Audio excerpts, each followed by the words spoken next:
Greetings from India. 6 weeks of grappling stories by storytellers from all across the world, all in this virtual storytelling festival. I will take this opportunity to thank AACC of the University of Towson for organizing this wonderful storytelling extravaganza even during the trying times that followed the global pandemic. I, Shreya, will represent Katharangam from India and will conclude this session with a story from my country.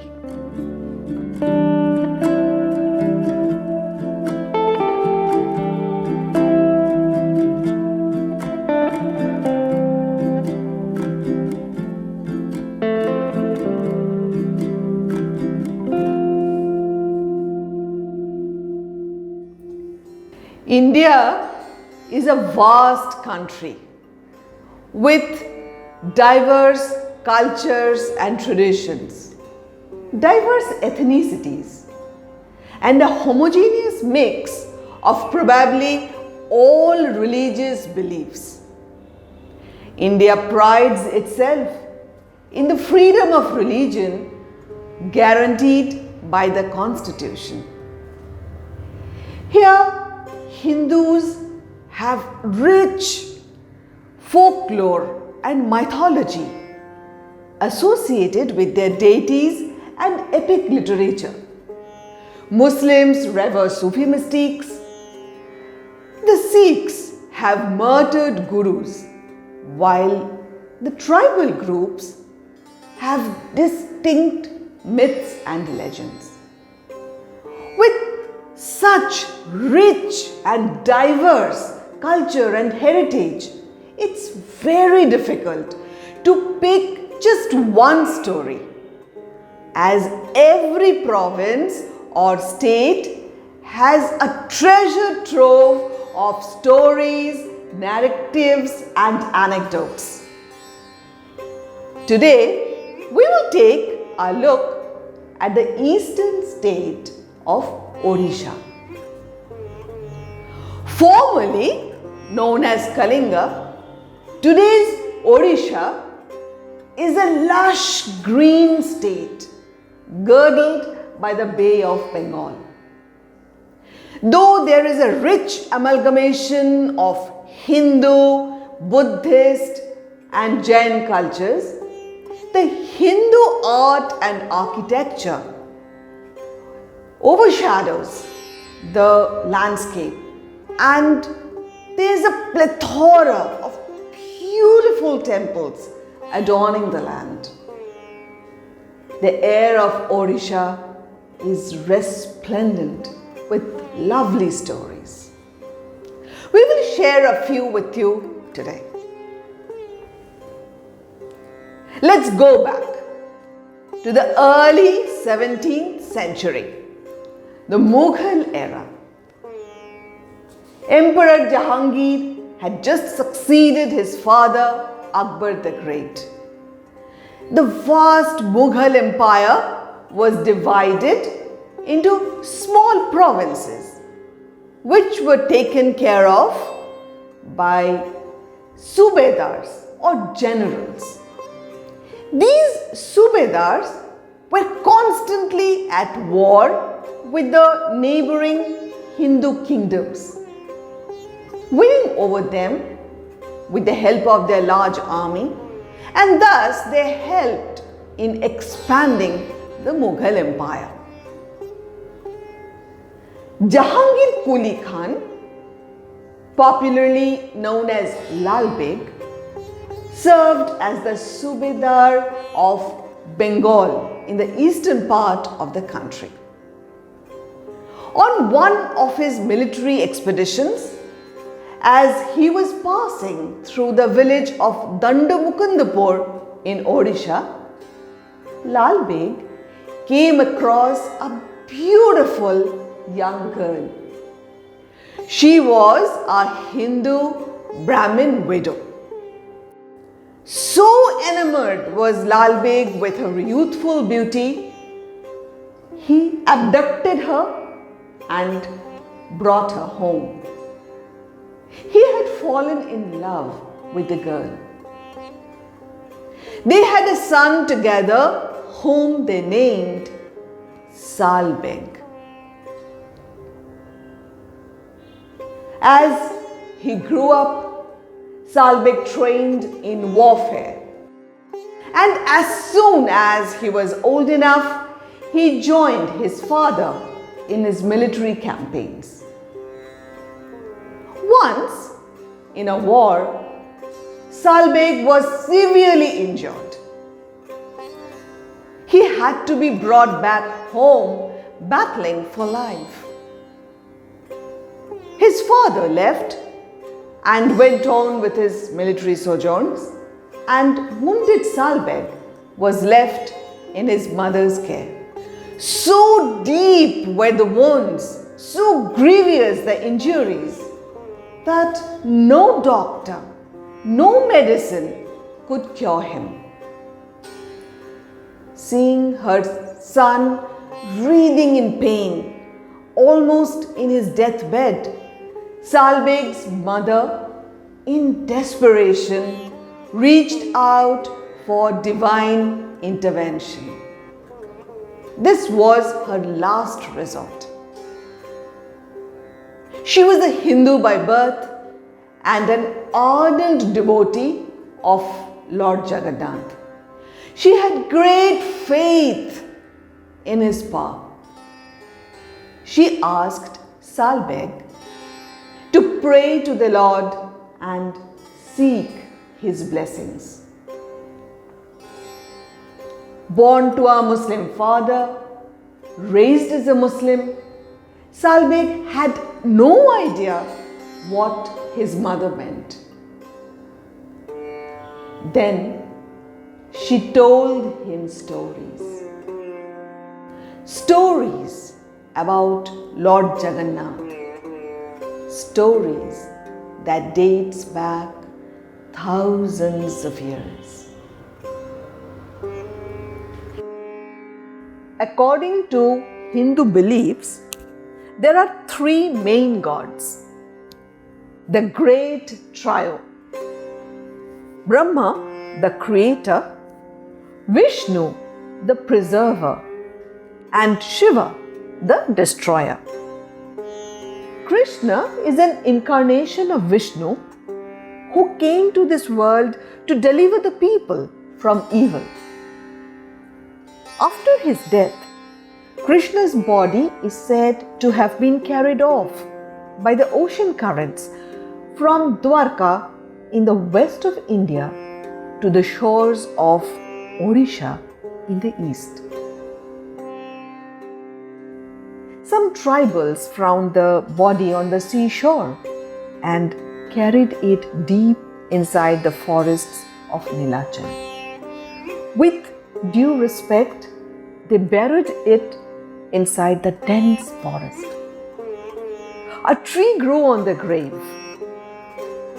The tribals carved an idol from the wood of the tree and worshipped it as Neel Madhav, another name of Lord Krishna. Neel Madhav is believed to be a very powerful deity. Indradumna, the king of Malwa, was a great devotee of Lord Vishnu. He wanted to acquire the powerful deity of Nilachal. He sent people in search of it. But the search proved futile because when they went inside the dense forests of Nilachal, they couldn't find the deity of Neel Madhav. The king was devastated. But his prayers, though, did not go unanswered. In his dreams, he received divine direction to go to the seashore at PURI and draw ashore a log of wood which he would find floating on the waves. And from this log of wood would be carved out the idol of Lord Jagannath, who is Lord Vishnu himself in his purest form. The king followed his dreams. He retrieved the log of wood from the ocean, and then he was in search of a person who could be entrusted with carving out the divine idol. This proved to be a very daunting task, as no one could say that he had seen Lord Vishnu himself and would be able to carve out the deity in its purest form.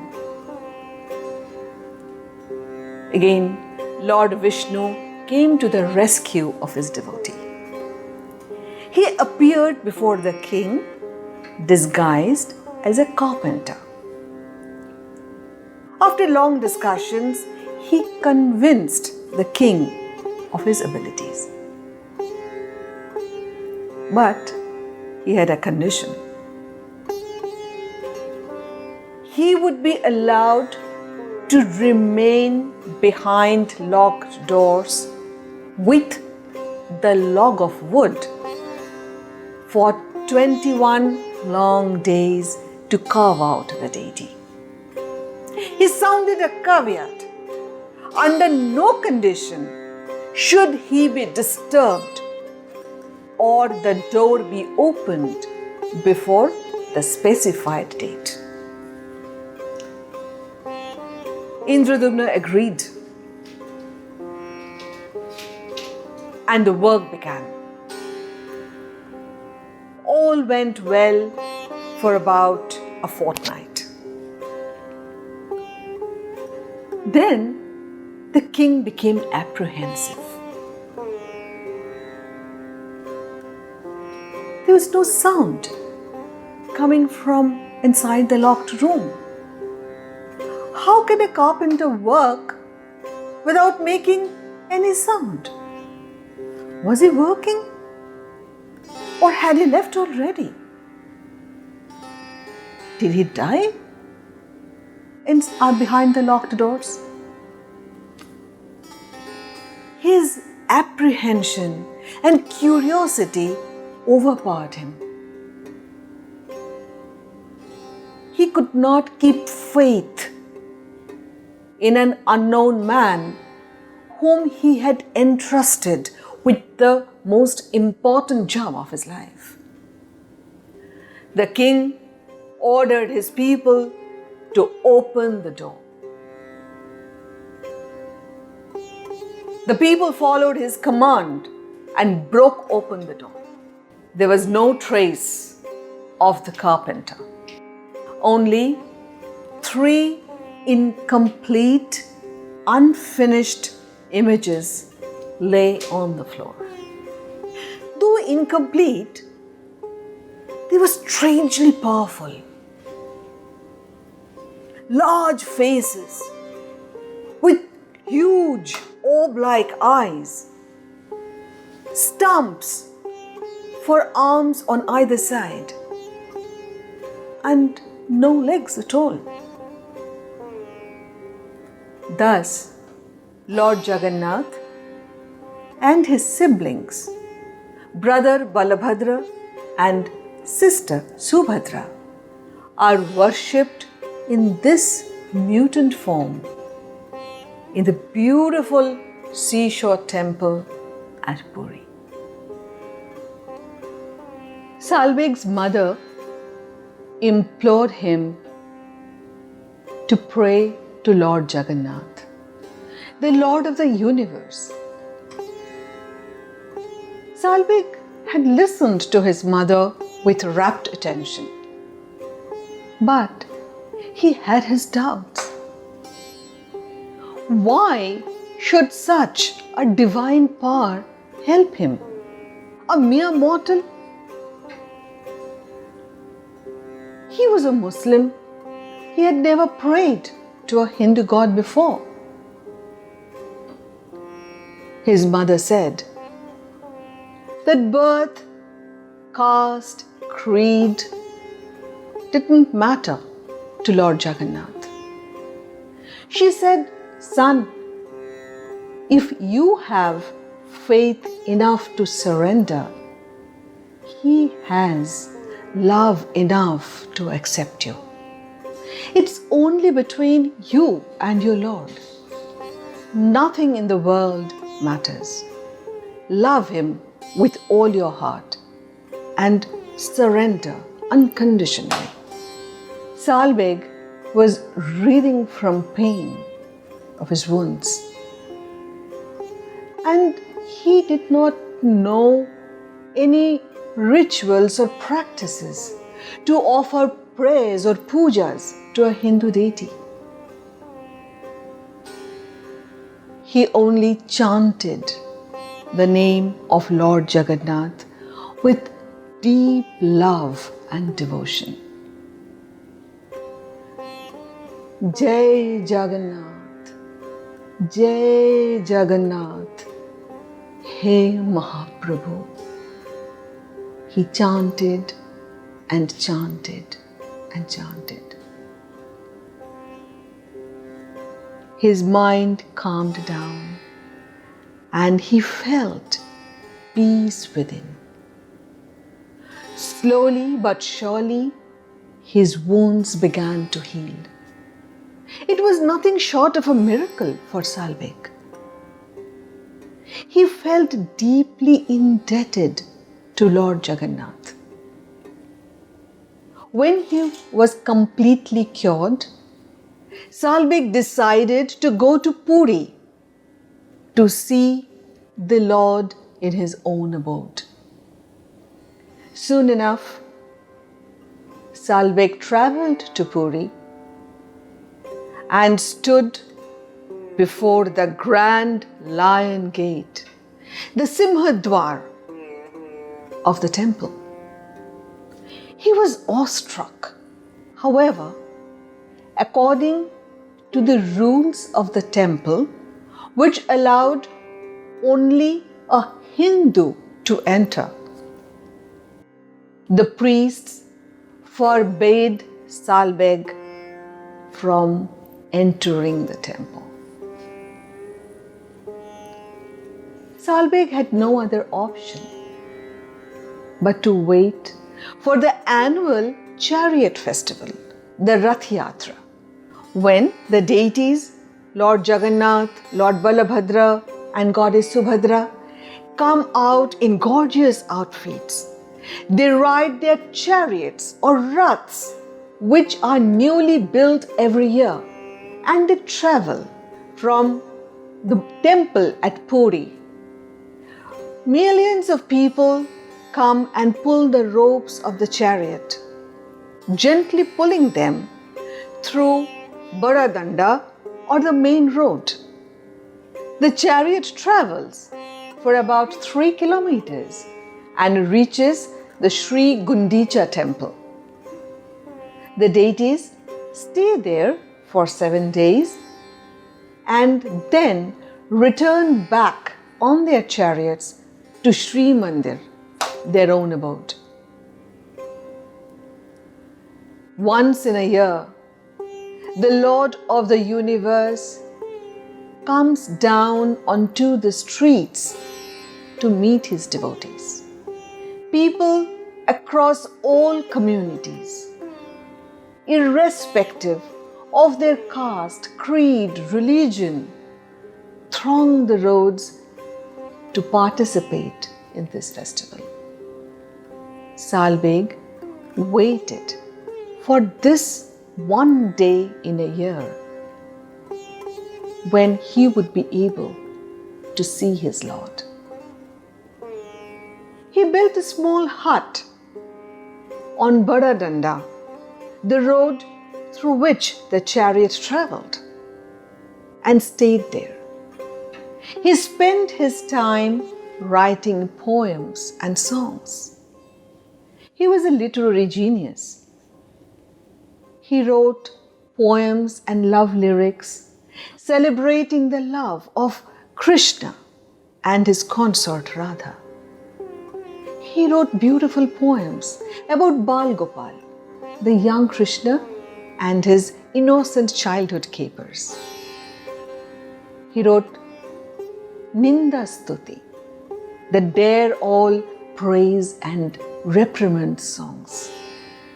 He sang these songs and spent the days of the year waiting for that one day when he would be able to catch a glimpse of his Lord.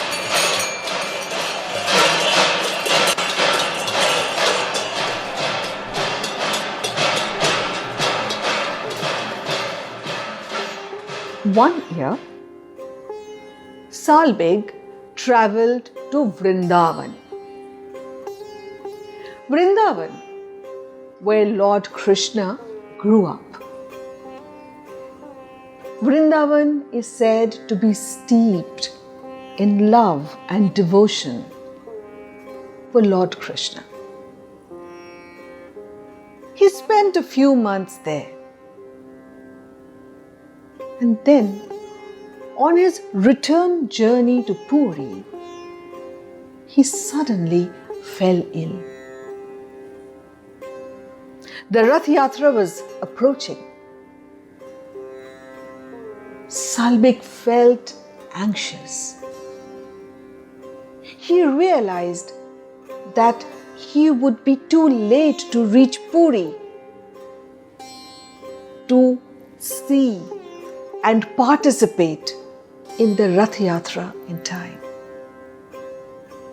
He felt helpless because if he missed the chariot festival, he would have to wait for one more year. He cried and prayed to the Lord, pleading him of his helplessness. He petitioned to him to wait for him till he arrived.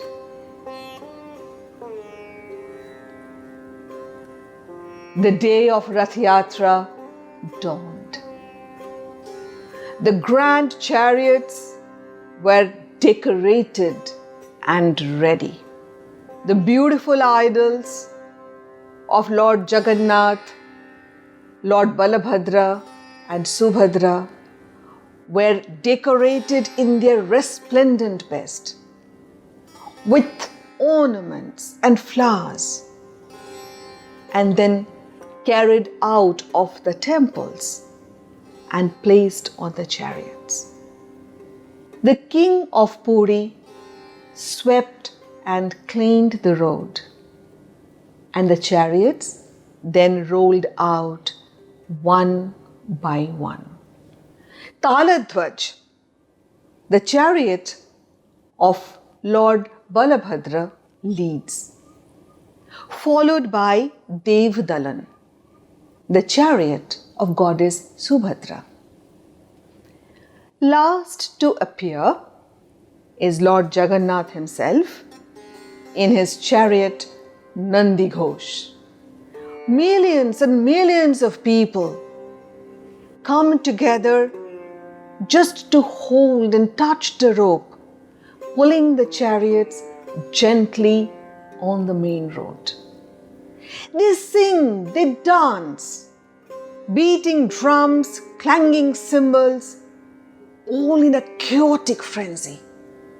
The air resonates with the chants of Jai Jagannath, Jai Jagannath, hail the Lord.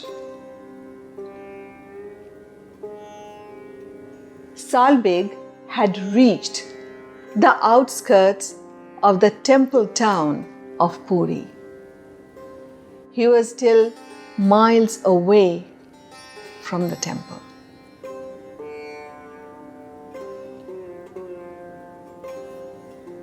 The chariot procession had begun, and as it reached in front of the hut of Salbeg, Nandi Ghosh, the chariot of Lord Jagannath, suddenly stopped. It wouldn't move an inch. The people pulled harder and harder, but in vain. They brought elephants and pushed the chariot, but it wouldn't budge. The king of Puri and the priests were scared, fearing ill omen. All the pujas and rituals of Lord Jagannath were being performed on the chariot itself. The people didn't know what to do. They were just helpless. The grand chariot procession had stopped. And then they heard a voice. A song, as if it was churned out from the bottom of a heart. Jagabandhu he Gosain, tumha Shri Charano binu anya gati nahi. Jagabandhu he Gosain. O Lord, the friend of the universe, you are my ultimate destination. I am coming to see you, covering miles and miles. Please wait on the chariot. Lord, please wait. Wait for me. People turned round to see Salbeg approaching. Dust-caked feet, clothes askew, soaked in sweat, tears running down his cheeks. His gaze unwavering, fixed on the idol of Lord Jagannath. This time, nobody stopped him. He went close to the chariot and touched the rope. Slowly, the chariot moved forward. The Lord of the world had waited for his favorite son.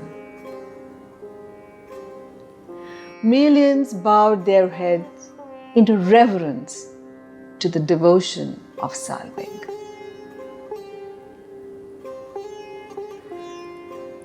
The songs that Salbeg composed are still sung as morning prayers in the sanctum sanctorum of the temple where he was once denied entry.